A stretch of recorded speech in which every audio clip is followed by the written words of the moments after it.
In the 1990s, I spent an awful lot of time in a little village called Chillenden, which is fairly near Wingham in Kent.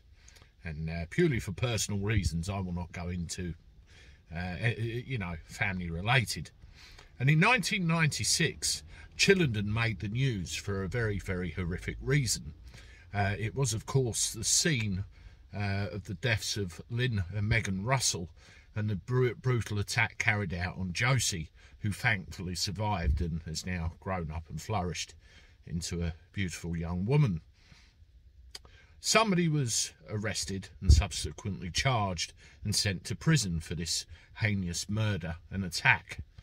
But it turns out not everything is as it seems.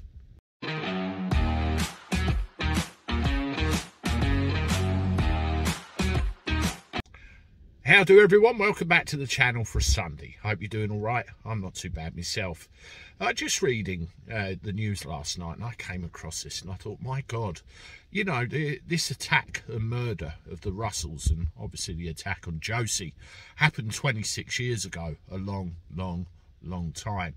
And just so you know, Josie Russell, this is what she looks like now. And according to the news, she's about to get married, which is wonderful. Well, let's go back to 1996, shall we? We know what happened, and we know that Michael Stone was tried and convicted of what happened and handed a life sentence, rightly so, according to the justice system in this country.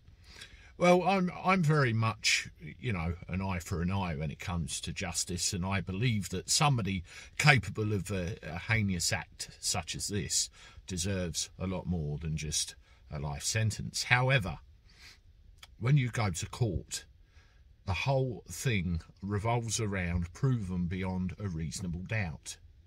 That's the whole basis of the entire system of justice in this country.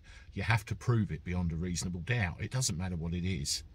And they felt they had enough evidence to convict him of this crime at the time. Well, it turns out 26 years after the fact, they didn't. Levi Bellfield, a convicted serial killer who's already in prison for other murders, including the schoolgirl Millie Dowler, has written a 4-page letter confessing to everything. It was him, not Michael Stone. And you may think, you know, but if you read the details of this confession, it goes into so much detail, so much horrific detail.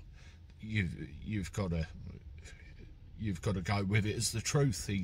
He's confessed, and he's put, you know, what his original intention was, what happened, why he did what he did in his own mind.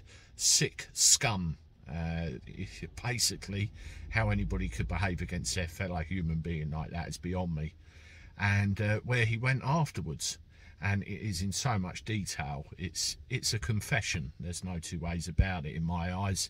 But you've got to leave the legal processes to go through the motions. This confession was handed to the solicitor representing Michael Stone.